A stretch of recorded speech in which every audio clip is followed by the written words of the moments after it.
हामीले यहाँका नेपालीहरूले जे चिजलाई अनुदान भनी बुझ्छौँ नि, अमेरिकाको सरकारी कोषबाट यो पैसा आउन लागेको होइन एउटा कुरा, र अमेरिकी सरकारसँग यसको कुनै सम्बन्ध पनि छैन, र अमेरिकाको सरकारले आफ्नो बजेटबाट यो रकम दिने भनेर काहीँ निर्णय गरेको पनि छैन।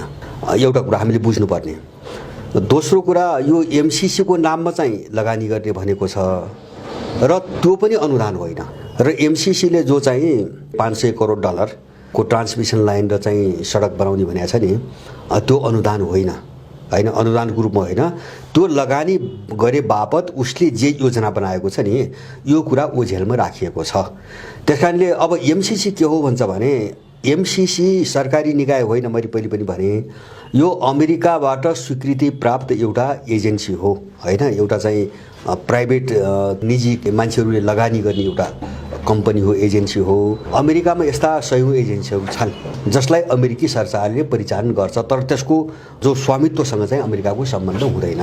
जस्तै खाडीमा चाहिँ ब्ल्याक वाटर भन्ने कम्पनीले त्यो तेल लुटिरहेको छ।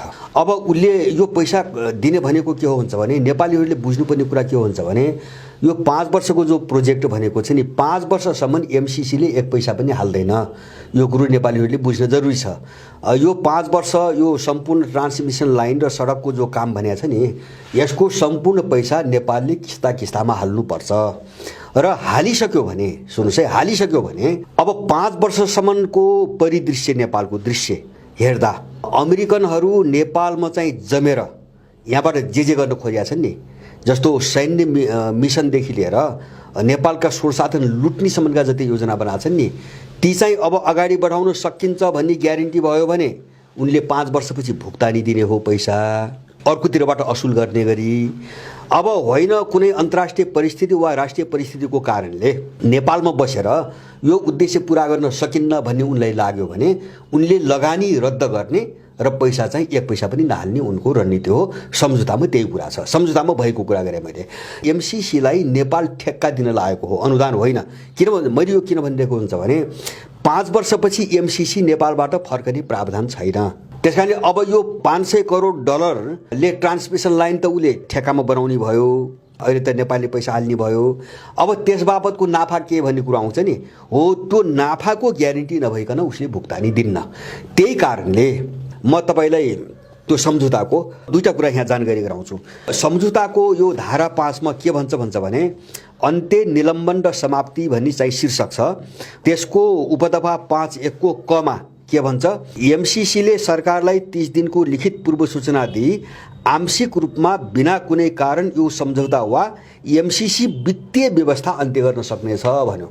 एमसिसीले आफ्नो तर्फबाट यो रद्द गर्न सक्छ, यो पुरै परियोजना चाहिँ क्यान्सलै पनि गर्न सक्छ, अथवा अर्को के भन्यो त्यहाँ, वित्तीय व्यवस्था मात्रै पनि अन्त्य गर्न सक्छ। माने लगानी चाहिँ रद्द गर्न सक्छ, तर अरू चिज राखेर भन्छ यसले। त्यो वाक्यभित्र त्यो छ है, वित्तीय व्यवस्थाको कुरो गरेछ। अब कुन शर्तमा लगानी फिर्ता गर्छ त उसले, सुन्नुहोस् है, उसका शर्त सुन्नुहोस्। त्यहाँ भएका शर्तमध्ये एउटा चाहिँ संयुक्त राज्य अमेरिकाको नीति उल्लङ्घन गरेमा, अमेरिकाको नीति उल्लङ्घन भएमा यो लगानी फिर्ता हुन्छ। यो कार्यक्रमले वर्तमान वा भविष्यमा प्रचलित लागू हुने प्रचलित कानुन, एमसिसी का नियम कानुन र अमेरिकाका जति कानुन छन् नि, तिनी कानुनहरूको उल्लङ्घन गरेमा, अमेरिकाको नीति उल्लङ्घन गरेमा। त्यसपछि खमा के भन्छ भने, संयुक्त राज्य अमेरिकाको राष्ट्रिय सुरक्षा हित विपरीतका क्रियाकलापमा संलग्न भएमा। राष्ट्रिय सुरक्षा सुन्नुहोस् है, यहाँ अनुदान दे भन्दाखेरि अनुदान। भाषा के भन्छ, अमेरिकाको राष्ट्रिय सुरक्षा भन्दा सिधै मिलिट्री सेनासँग जोडिया छ नि। अमेरिकाको राष्ट्रिय सुरक्षामा हित पुरा भएन अथवा त्यसमा आँच आयो, अमेरिकाको चाहिँ अर्को स्वार्थमा आँच आयो भने यो लगानी फिर्ता हुन्छ।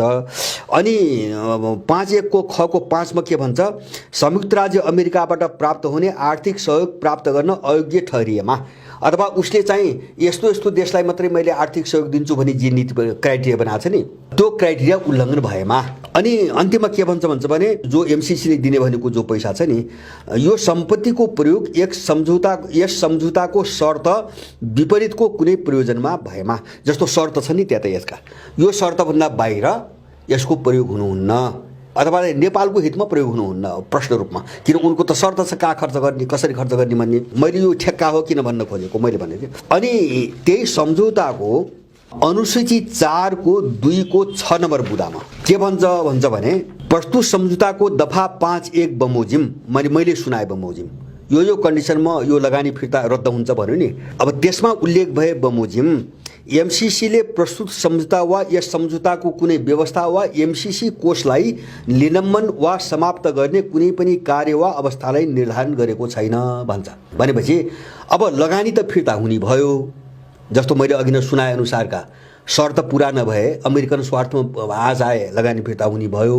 तर त्यो प्रावधानले, त्यो फिर्ता हुने वा रद्द हुने प्रावधानले एमसीसी कोष अथवा उसको जो बैंक खाता छ नि त्यो बैंक खाता र उसको कोष, त्यो सम्झौतामा उल्लेख भएका अरू कुनै विषयवस्तु र एमसीसीका अङ्गहरू खारिज हुन्छन् भन्ने कुरा चाहिँ लागू हुँदैन भन्यो।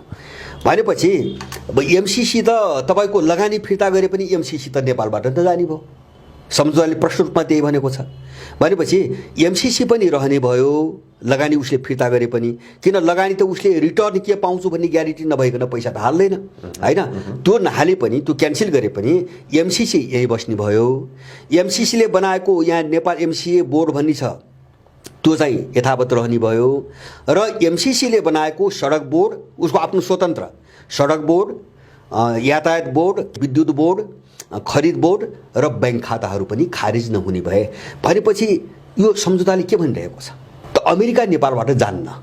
मैले सुरुमा भने नि एकातिर चाहिँ 5 वर्षपछि यो नेपाललाई हस्तान्तरण गर्ने प्रावधान छैन सम्झौतामा, अर्कोतिर के भन्छ उसका संस्थाहरू खारिज गर्ने व्यवस्था पनि छैन, माने यिनी खारिज हुँदैनन्।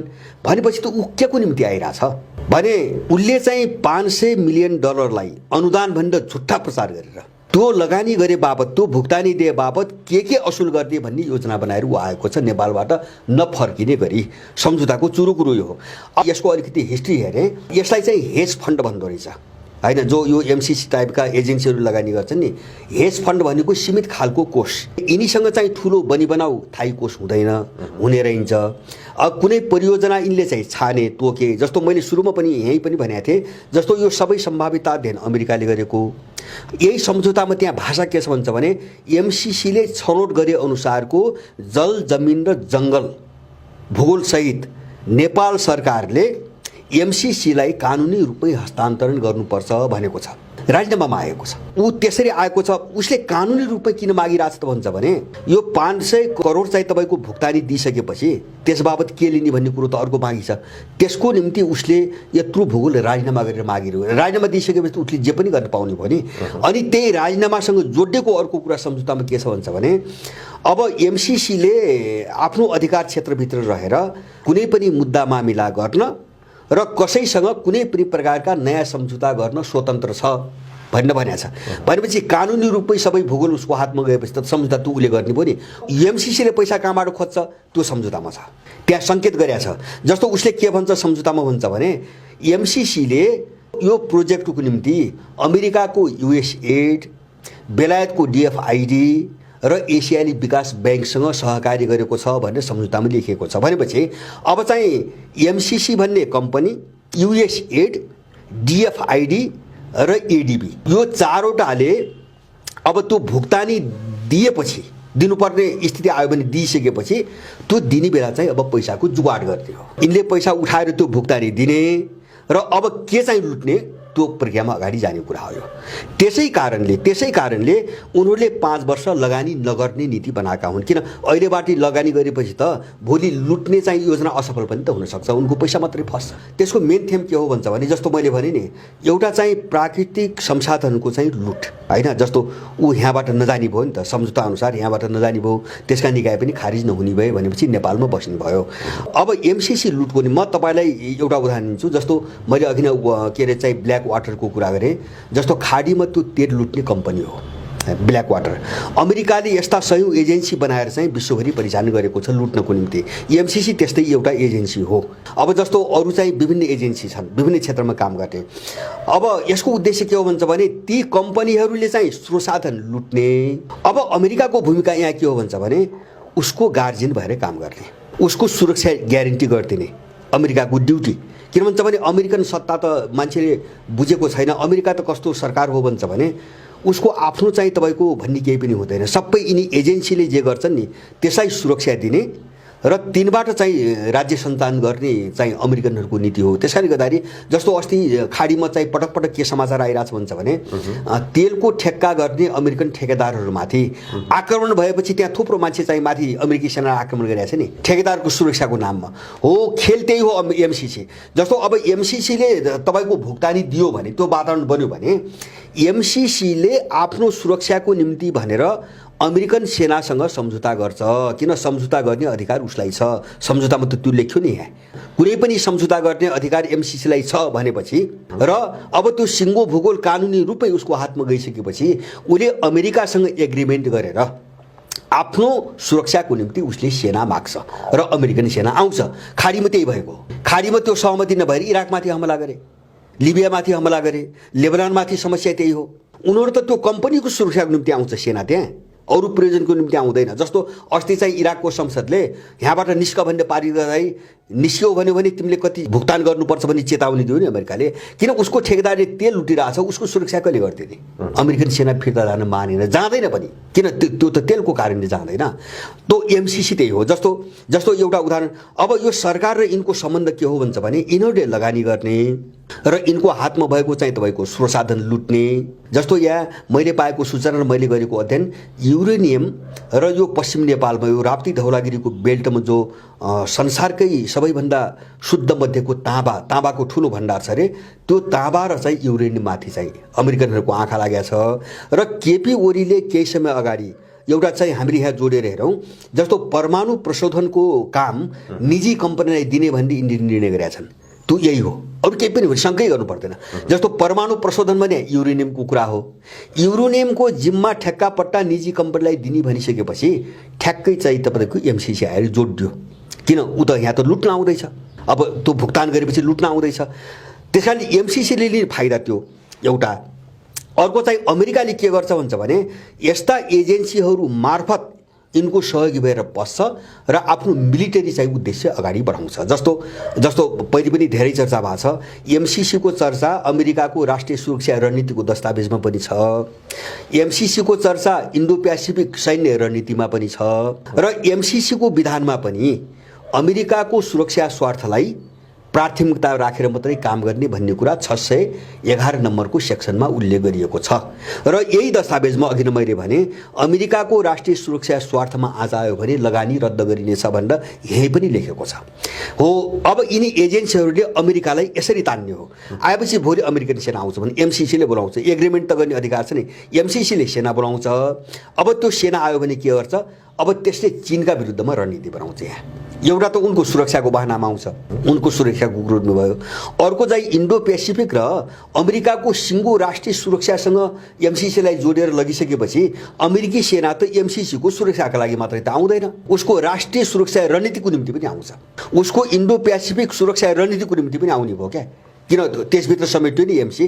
त्यस कारणले नेपालभित्र एमसिसीको सुरक्षाको नाममा नेपालमा अमेरिकन सेना आउने र त्यसपछि यहाँबाट स्वतन्त्र तिब्बतको निम्ति चाहिँ एउटा फौजी मिसन अगाडि बढाउने योजनामा एमसिसीसँग कोअर्डिनेसन गरिकन अमेरिका बस्दैछ। मैले बुझेको सारमा दुईटा स्वार्थ भए, अमेरिकाको चाहिँ तपाईँको चीनको विरुद्धमा चाहिँ सैन्य रणनीति र त्यसको सुरक्षाको कभरमा यिनी कम्पनीहरूले चाहिँ विश्वका कमजोर देशहरू लुट मचाउने र पैसा चाहिँ हो। त्यसै भएर मैले त्यो अमेरिकन केही लेखकहरूका लेखेँ अरे यस्ता कम्पनीका मालिकहरूलाई भल्चर क्यापिटलिस्ट भन्ने लेखेको छ, त्यहाँ गिद्धे पुँजीपति भन्ने लेखेको छ। त्यो किन भन्दो रहेछ भन्छ भने यिनी जहाँ पछि त्यहाँ केही पनि बाँकी नराखेर सक्दा रहेछन्।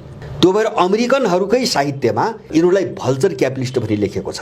यिनको फन्ड चाहिँ हेज फन्ड भने सीमित कोष हो, यिनले पछि खोज्छन्। त्यो भुक्तान गर्नुपर्ने बेलामा अब दिए फरक पर्दैन भन्ने भयो भने यिनले कोष जम्मा गर्छन्, यिनीसँग कोष हुँदैन, थाई कोष हुँदैन र यिनी यस्तो लुटिरा हुने यिनी कम्पनी कि केही पनि नराख्ने भावनाले यिनलाई भल्चर क्यापिटलिस्ट गिद्धे पुँजीपति भनेर भन्यो।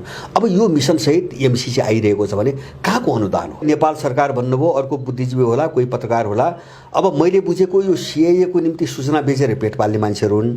यिनीहरूलाई तपाईँले यति कुरो सोधिदिनुहोस्, मैले जे कुरा उठाइरहेको छु नि यो यिनलाई सोधिदिनुहोस्, त्यति भए पुग्छ। अनुदान हो भने एमसिसीको निकाय 5 वर्षपछि नेपालमा किन बस्ने? खारेज नहुने व्यवस्था मैले सुनाएँ नि, एमसिसी नेपालमा किन बस्ने? अनि चाहिँ त्यसको साथसाथै जोडिएको कुरा के हो भन्छ भने यो चाहिँ अनुदान हो भने त्यो 5 वर्षपछि यो हस्तान्तरण गर्ने व्यवस्था किन नराखेको? शुद्ध ट्रान्समिसन लाइन र सडक बनाएर अगाडि निस्केर जाने हस्तान्तरण गर्ने कुरा हो भने एमसीसीका तिनी निकायहरू र त्यसको सुरक्षा उसले स्वतन्त्र ढङ्गले सम्झौता गर्ने, उसले स्वतन्त्र आफ्ना वित्तीय नियम बनाउने, यिनी प्रावधान किन राखेको, के को निम्ति आवश्यक भयो, यिनी सोध्नुहोस् न उनीहरू के जवाब दिन्छन्। र सरकारी लगानी हो भने अमेरिकाको बजेटबाट कुन अंशबाट चाहिँ यो अनुदान भनी निर्णय भएको छ त्यो यिनले देखाउनु पर्यो। एमसीसीको अनुदान, एमसीसी त निजी कम्पनी हो, निजी पुँजीपतिहरूको कम्पनी हो, सरकारी निकाय होइन भने त एमसीसीकै चाहिँ वेबसाइटमा लेखेको छ यो इन्डिपेन्डेन्ट चाहिँ एजेन्सी हो, स्वतन्त्र एजेन्सी हो भने त एमसीसीकै त्यो वेबसाइटमै लेखेको छ।